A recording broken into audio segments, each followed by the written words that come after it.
بسم الله الرحمن الرحیم. السلام علیکم ملګرو. د عبدالرحمن بابا کلام او ته هغې وضاحت سره ستاسو په خدمت کې حاضر یم.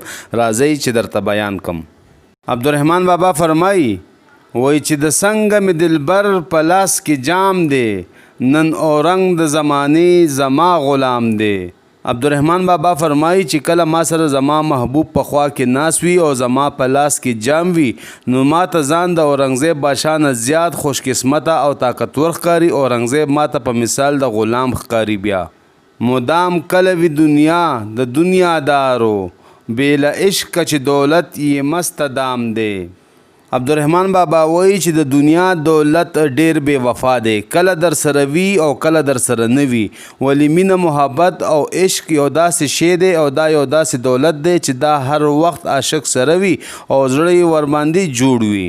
د هارون سرخ پایی نیسلی ته دې سفر صوبه دو کا چې دو په سر د بام دی. په دې شعر کې یو واقعي ته اشاره شوې ده، هغه واقعه ما نه هیره ده. که تاسو ته یاد وي راته په کمنټ کې ولیکئ.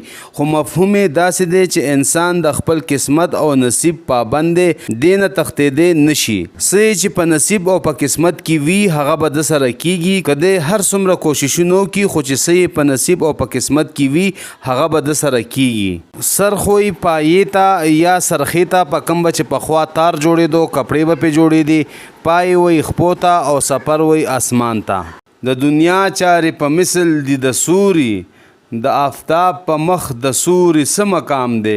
عبدالرحمن بابا وی د دنیا د کارونو مثال د سوري دی. لکه چې څنګه د سوري څه خپل حیثیت نشته، دغسې د دنیا د کارونو هم څه حیثیت نشته دی.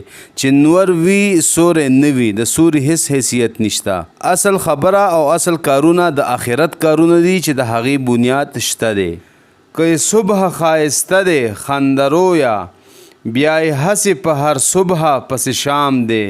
د دنیا د کارونو مثال د سحر دی. سحر شي ډیر خایسته وي، انسان تازه وي، ډیر خوند ورکوي، خو ولې د دنیا د کارونو انجام د تیاره یا د ماښام په رنګ دی چې ماښام شي انسان ستړی شي، توره تیاره شي. دغسې د دنیا د کارونو انجام هم ټیک نه دی.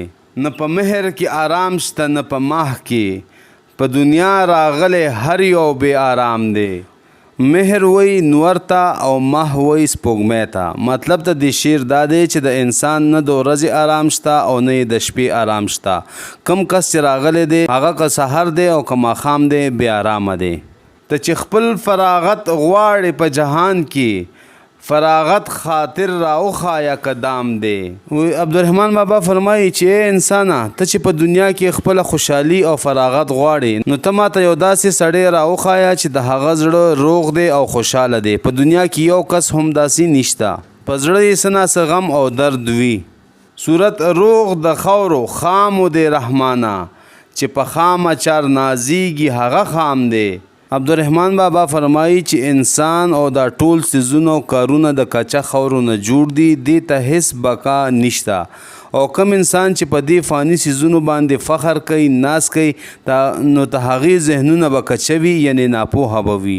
بېغمي په دنیا چرې د رحمانه، یو بېغم د څوک راوښایي قدام دی. عبدالرحمن بابا فرمایي چې په دنیا کې بېغمي نشته دی.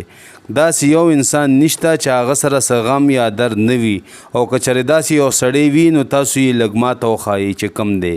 ملګرو دا د عبدالرحمن بابا کلام او ته هغې وضاحت تاسو سره مې شیر کو. اجازت غواړم د الله په امان.